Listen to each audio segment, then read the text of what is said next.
Chapter 10 15 Days Until Christmas. The halls were crowded as Cammy made her way to her locker after school on Wednesday. She'd taken the long way to avoid passing the orchestra room, which still made her throat tighten every time she walked by.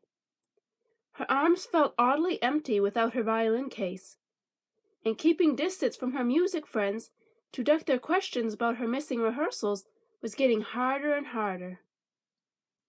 All of which had made Cammy decide that she needed a second project.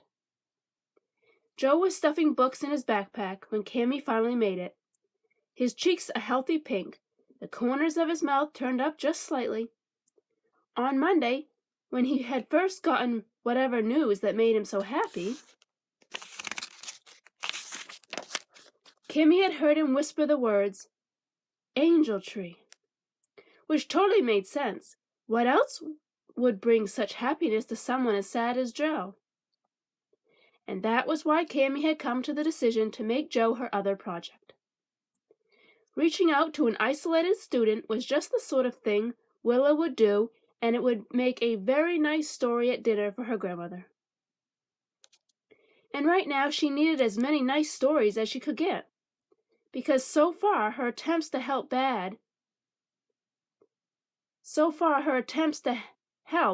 had fallen short and gone totally unnoticed. So even though Max was going to fight her on it, Cammy's new mission was to convince him to let Joe join them in their bigger quest, the one to find the person behind the angel tree. And the time to do that was now. Cammy gave Joe a big smile, grabbed her stuff out of her locker, and hurried to meet Lucy and Max before Joe left the building. Cammy had noticed he often lingered after the last bell, so she figured she had about 10 minutes to talk Max into her plan. "Hi, Cammy," Lucy said when Cammy was still more than 10 feet away. "Hi," Cammy said as she came closer. "How did you know it was me?" Lucy's face, which was a frown of concentration as she put her books into her bag, slipped into a brief grin. "Your bubblegum lip gloss," she said. Cammy was impressed. "Really? You could smell it that far away?" Lucy nodded, twining a beautiful maroon scarf around her neck. "Blind people's other senses get really good to compensate for not being able to see, I guess." "That seems like a good thing," Cammy said. Lucy wrinkled her nose. "Not in the cafeteria," she said, and Cammy laughed, thinking of yesterday's meatloaf special that was anything but special. "Hello, ladies," called Miss Marwich. She was walking down the hall, looking calm, despite the chaos of running and yelling kids all around her. "Hi," Cammy said, smiling like she always did when she saw the friendly librarian. Her hair was falling out of its bun, and her comfortable old sweater had a few bits of cat hair clinging to it. Miss Marwich kept a picture of her cat, Tango, on her desk, and sometimes entertained students with stories of his adventures, chasing mice in the backyard. "What does Miss Marwich smell like?" Cammy asked Lucy after she'd passed. "She wears a rose lotion," Lucy said, but then her brow creased slightly. "And she smelled like something else today, too. Lavender, I think."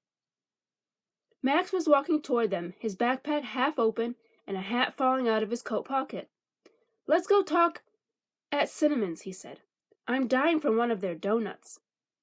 "Sounds good," Cammy said, and took a deep breath. "And I had an idea. I think we should ask Joe to come too. I want him to help us find out who's behind the angel tree." At that, Max's whole body went stiff. "What?" he asked. Max, he looks so lonely all the time," Cammy pleaded. "And the other day I think he got a wish granted because it was the first time all year I saw him smile, and he said the words angel tree, so I think he'd—" "No way," Max said firmly. "Sometimes people have a story," Cammy said, thinking of her violin and how her music friends probably thought she was being a jerk, when in fact she'd do almost anything to be back practicing with them. "That's a good point," Lucy said thoughtfully. They both turned to her. "I mean, we all have reasons why we do things," Lucy went on. and they're not always obvious. He didn't have a good reason for punching me, Max said, though Cammy could tell he found it harder to argue with Lucy than he did with her. Lucy's right, Cammy said, jumping on that. Let's give him a chance. It would be the Christmassy thing to do, Lucy added. He'll say no, Max said. He's not going to want to do anything with me. So then we just ask, Cammy said, feeling that victory was close. And if he says no, that's the end of it. Max shrugged. Whatever, he said, but his easy smile was gone. Thanks, Cammy said gratefully. Then she headed down the hall. I'm going to see if I can catch him at his locker. I'll meet you guys at the front door in 5 minutes. I love how it smells in here, Cammy said to Lucy and Max as she pushed open the door of Cinnamon Bakery. The warm air swirling around them, thick with chocolate, butter, and of course cinnamon. Max just shrugged, his face sullen. Joe had agreed to meet them after he finished a project in the computer room, and Max did not seem happy about it. Yeah, it's pretty heavenly, Lucy agreed, as Cammy led her over to a table by the window. Max followed, his steps exaggeratingly heavy, like he was walking to an execution. Cammy tried not to roll her eyes. She got that Max didn't like Joe, but it was time to put their fight in the past and move on. They had bigger things to worry about now. The wooden tables and chairs of Cinnamon Bakery were painted a cherry red that stood out against the snowy white walls. Black and white photos of the original Cinnamon, a fat dachshund, dotted the walls. She was the childhood pet of Sidna and Clementine Wilson, the sisters who owned the bakery. Like all the other stores in town, Cinnamon's was decked out for Christmas. A Christmas tree stood in the corner, decorated with ornaments in the shape of baked goods, its lights blinking on and off. Matching lights were strung around the ceiling, and small ceramic angels sat on the windowsill and next to the cash register on the counter. Hey guys, what can I get for you today? Cinnamon donuts? Sydney asked as she walked over to their table, her long hair held back with rhinestone clips. The sisters did everything from baking to mopping up at night, and knew pretty much everyone in town by name and favorite baked good. Perfect, Cammy said. We'll take a dozen. She glanced out the big glass windows. Through the steam from the ovens and back, she could see Joe coming down the sidewalk, hands jammed into his pockets, his head down. Joe's coming, she announced as he pulled open the door. Lucy smiled, but Max's mouth pulled tight, as though he had just eaten a bad piece of sausage. Hey, Joe said, sliding into the seat across from Lucy. He hunched down a bit, clearly trying to warm up from the chilly walk. Cammy didn't understand why Joe didn't have better winter clothes, but she certainly wasn't going to ask. It did not take a genius to guess how that conversation would go. We ordered donuts, Cammy said. And here they are, Sydney said, coming up and setting a heaping platter of fluffy cinnamon and sugar-coated twists on the table. She looked closely at Joe. I don't think we've met. I'm Sidna, one of the owners of this crazy place. She stuck out her hand, and after hesitating for a moment, Joe reached out and shook it. Joe, he said, nice to meet you. Are you visiting? Sidna asked, setting a small plate in front of each of them. Joe shook his head, frowning slightly. No, he said. They all waited, but he didn't offer more. Feeling awkward, Cammy jumped in. Joe moved here at the beginning of the school year, she said. She was about to say where he'd come from, but then realized she had no idea. Well, welcome, Joe, Sydney said gently. I hope to see you again soon. Thanks, Joe said as she walked away. Let's get started, Cammy said as everyone dug into the donuts. They looked scrumptious, but she didn't want to risk having her mouth full if the guys started fighting, so she wanted to take one. So she waited to take one. How are we going to find the great benefactor? Max's eyebrows scrunched up. The what? Well, head honcho angel isn't right, and Santa's angel just sounds dumb. So, the great benefactor, Cammy repeated. I think that's what we should call the person behind the angel tree. Max was nodding. A code name, he said. I like that, but it should just be the initials, GB. Cammy couldn't help grinning. should come up with the name for Max, knowing his obsession with anything spy-related. And sure enough, he was looking more cheerful as he reached for his third donut. "So what's our plan to find the GB?" Cammy asked. "I had an idea," Max said. "In the movies, they sometimes make a profile of the person they're searching for, like a list of traits that serial killers have or whatever. It helps narrow down the search." "So we should make a list of traits the serial givers have?" Cammy asked, laughing. "Something like that," Max said. Cammy could tell he was getting excited about the plan when he didn't even pause to acknowledge her joke. She began to relax just the littlest bit. Like, one obvious trait is that GB probably has money. I mean, you'd have to be rich to be able to get the tree and take care of all the leftover wishes. Things were going well, so Cammy risked picking up her donut and biting through the crisp outer layer to the fluffy insides, the sugar and cinnamon melting on her tongue. Lucy was nodding as she wiped some sugar off her chin. "That's smart," she said. "Also, GB is probably really into Pine River. What's the town equivalent of school spirit?" "Town spirit," Cammy said, smiling.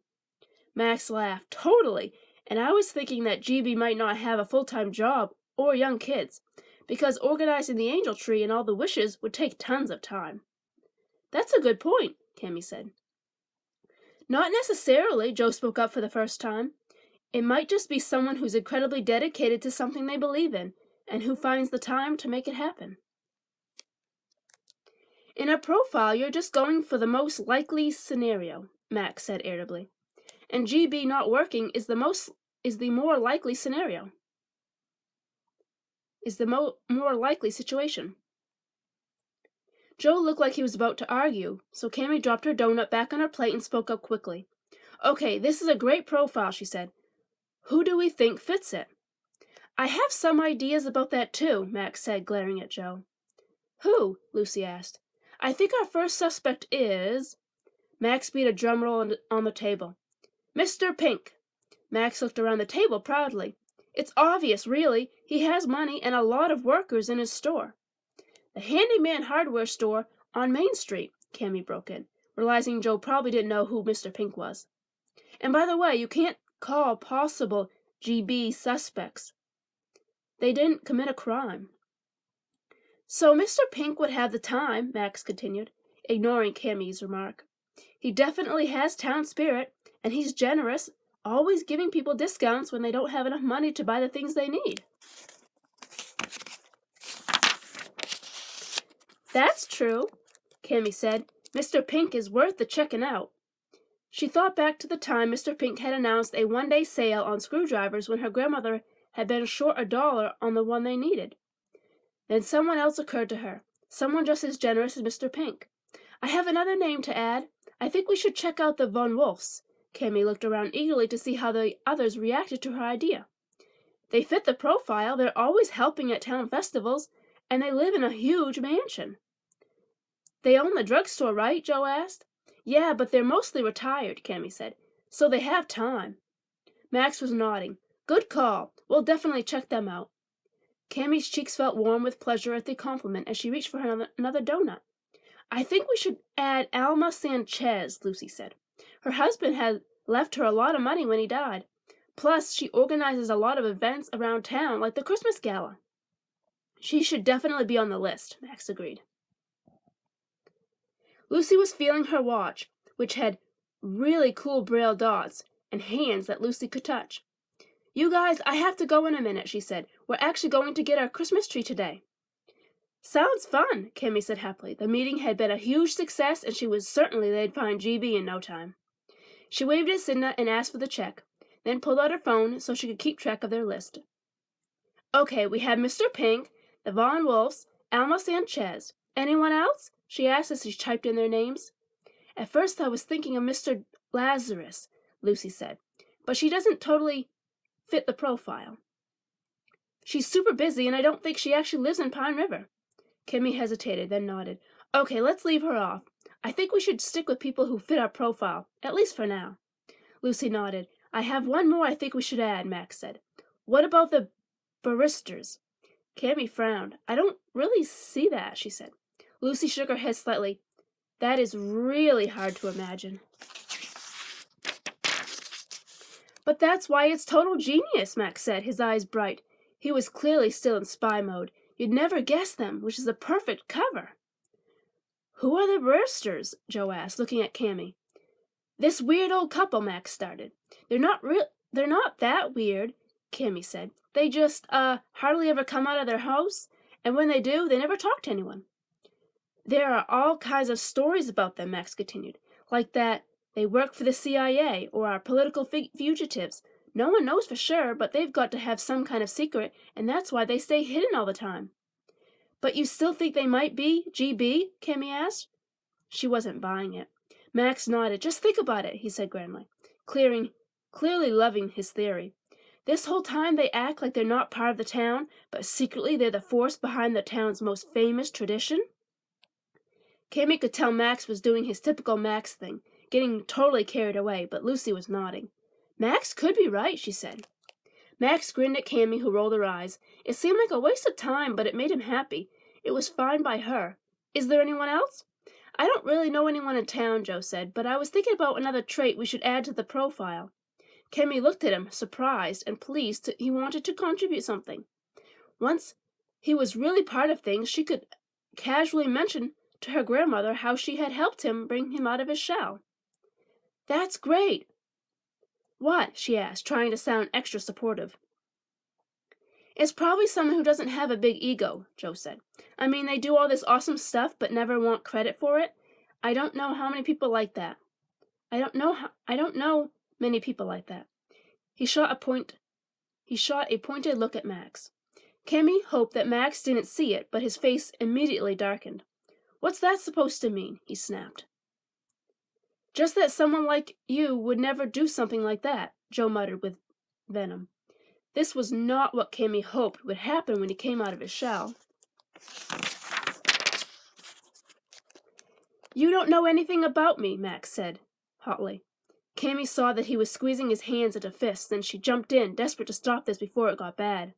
Knock it off, you guys! We don't have time for this. There's only 15 days till Christmas, when we have to know who GB is and have a whole party planned. So let's just finish our list. But Max was pushing back his chair so hard it hit the wall behind him with a thud. I don't need this, he said. I'm done helping you guys if he's going to be hanging around. He stomped to the door and headed out into the cold. Sorry, Joe said, not sounding sorry at all. Now that she saw how much he truly disliked Max, Cammy did not understand why Joe had ever agreed to help them. But there was no way he was getting out of it now. It's not all right, Cammy snapped, and we're still meeting Friday after school to start our investigation. I think we should go to Pine Forest, Lucy said. Cammy was grateful for Lucy's optimism in the face of the disaster that had just happened.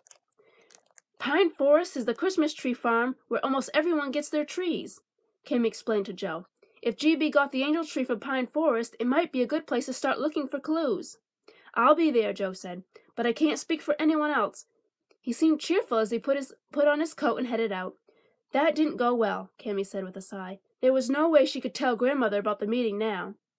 Well, maybe Max will change his mind, Lucy said, clearly not believing a word of it. Cammy had the sneaking suspicion that her great plan was over before it could start. Here's your check, Sidney said, setting it down, and aren't you ladies generous to treat? Cammy would have laughed if she'd had it in her. Of course the boys had stuck her and Lucy with the bill. The not-so-perfect ending to a not-so-perfect afternoon.